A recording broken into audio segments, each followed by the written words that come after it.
How to create a WhatsApp poll. Hello everyone, welcome back to another video. In this video I'm going to be quickly walking you through on how you can create a WhatsApp poll.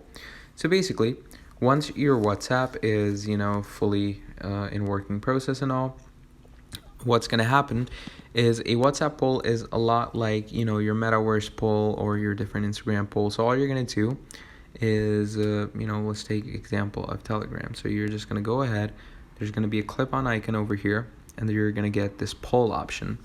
So we all know Telegram is the exact same as WhatsApp. So just again click on the paperclip, go on poll, click on ask a question. So let's say I'm going to ask a question, dinner at Olive Garden, let's say, and then you're going to add the question mark, then you're going to add an option, yes, no, maybe, add this poll. You can do that, and then you can add multiple answers in quiz mode as well. So once you do that, click on next, and there you go, you have your poll. So anyone can go with it, they can change their vote. So that's the fun thing about it. So that's how you're going to create a WhatsApp poll. So yeah, that's about it. Thank you for watching, and I'll see all of you next time. Goodbye.